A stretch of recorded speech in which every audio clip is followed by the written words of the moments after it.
নমস্কার বন্ধুরা, eternal truth YouTube চ্যানেলে আপনাদের সকলকে স্বাগত। কমেন্টে লিখুন জয় শ্রীকৃষ্ণ, শেয়ার করুন প্রিয়জনের সাথে। চ্যানেলটিতে যদি নতুন হয়ে থাকেন সাবস্ক্রাইব করুন আরও নতুন নতুন গল্পের জন্য। আজকের আধ্যাত্মিক কাহিনী। আজ আমরা জানব আত্মার অমরত্ব ও বিস্মৃতির রহস্য। গুরুর পুরাণের আলোকে এক আধ্যাত্মিক কাহিনী। গ্রাম বাংলার এক শান্ত নির্জন সন্ধ্যা। আকাশে লাল সূর্য ডুবছে, বাতাসে কাশফুল দুলছে। সেই গ্রামের এক যুবক, নাম তার অনিরুদ্ধ। অনিরুদ্ধ ছোটবেলা থেকেই এক অদ্ভুত প্রশ্নে কষ্ট পেত। যদি আত্মা অমর হয়, তাহলে আমরা জন্মের পর সবকিছু ভুলে যাই কেন? এই প্রশ্ন তার মনকে অস্থির করে তুলেছিল। অনিরুদ্ধ একদিন গ্রামের প্রাচীন শিব মন্দিরে গেল। সেখানে বসেছিলেন এক বৃদ্ধ সাধু। তার চোখে ছিল গভীর শান্তি। অনিরুদ্ধ জিজ্ঞেস করল, বাবা, আত্মা কি সত্যিই অমর? সাধু মৃদু হাসলেন, হ্যাঁ, আত্মা কখনো মরে না। দেহ মরে, কিন্তু আত্মা নয়। তাহলে আমরা আগের জন্মের কিছুই মনে রাখি না কেন? সাধু কিছুক্ষণ নীরব থেকে বললেন, কারণ ভুলে যাওয়াটাই ঈশ্বরের দান। সাধু বলতে শুরু করলেন, গরুর পুরাণে বলা হয়েছে, মৃত্যুর পর আত্মা যখন শরীর ছাড়ে তখন সে তার সমস্ত কর্মফল নিয়ে যাত্রা শুরু করে। মৃত্যুর পর আত্মা এক অদ্ভুত জগতে প্রবেশ করে, যেখানে তার জীবনের প্রতিটি কাজ বিচার হয়। ভালো কাজ হলে স্বর্গের দিকে, খারাপ কাজ হলে নরকের দিকে। কিন্তু এখানেই শেষ নয়। সাধু বললেন, আত্মা যখন নতুন শরীরে প্রবেশ করে তখন তাকে এক নতুন জীবন শুরু করতে হয়। যদি আদের সব স্মৃতি থেকে যায়, তাহলে মানুষ পাগল হয়ে যাবে। ভাবো, আগের জন্মে তুমি তোমার মাকে হারিয়েছিলে, অথবা কারোর দ্বারা বিশ্বাসঘাতকতা পেয়েছিলে, বা তুমি নিজেই কাউকে কষ্ট দিয়েছিলে। এই সব স্মৃতি যদি আবার ফিরে আসে, তুমি কি শান্তিতে বাঁচতে পারবে? অনিরুদ্ধ চুপ হয়ে গেল।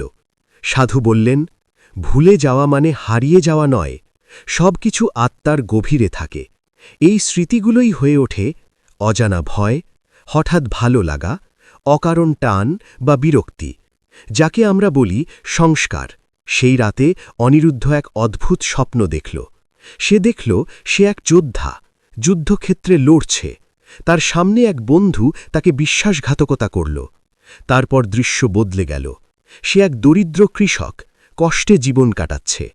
তারপর সে এক সন্ন্যাসী, ধ্যানে বসে আছে। হঠাৎ ঘুম ভেঙে গেল, তার বুক ধরভর করছে। পরের দিন সে আবার সাধুর কাছে গেল। বাবা, আমি কি সত্যি এই সব জীবন কাটিয়েছি? সাধু বললেন, হ্যাঁ, তোমার আত্মা বহু জন্মের পথিক। কিন্তু তুমি যদি সব মনে রাখতে, তাহলে নতুন জীবন শুরু করতে পারতে না। সাধু বললেন, ঈশ্বর আমাদের ভুলিয়ে দেন, কারণ তিনি চান আমরা নতুনভাবে শিখি, নতুনভাবে ভালোবাসি, নতুনভাবে বাঁচি। জীবন একটা পরীক্ষা, প্রতিটি জন্ম একটা সুযোগ। গরুর পুরাণ অনুযায়ী আত্মা তার কর্মফল অনুযায়ী জন্ম নেয়। ভালো কাজ করলে উন্নত জন্ম, খারাপ কাজ করলে কষ্টের জন্ম। কিন্তু প্রতিটি জন্মেই মুক্তির সুযোগ থাকে। অনিরুদ্ধ বুঝতে পারল, ভুলে যাওয়া কোনো অভিশাপ নয়, বরং আশীর্বাদ। সে তার জীবন বদলে দিল। মানুষের সাহায্য করতে লাগল, মিথ্যা বলা ছেড়ে দিল, ঈশ্বরের নাম জপ করতে লাগল। বছর কয়েক পর সেই সাধু মৃত্যুশয্যায়। অনিরুদ্ধ তার পাশে বসে। সাধু বললেন, যেদিন তুমি নিজের আত্মাকে চিনবে, সেদিন আর জন্ম মৃত্যুর চক্রে পড়বে না। সেদিন সব স্মৃতি ফিরে আসবে, কিন্তু তখন আর তার প্রয়োজন থাকবে না। অনিরুদ্ধ চোখ বন্ধ করল। তার মনে হল, আমরা সবাই এক যাত্রার পথিক।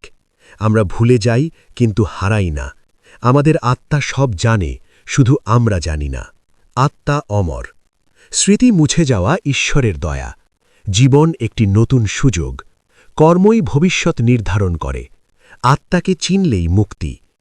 এই ছিল আজকের আধ্যাত্মিক কাহিনী। আপনাদের এই গল্পটা যদি ভালো লেগে থাকে, লাইক, কমেন্ট, শেয়ার, সাবস্ক্রাইব অবশ্যই করবেন। পুরো গল্পটা শোনার জন্য ধন্যবাদ।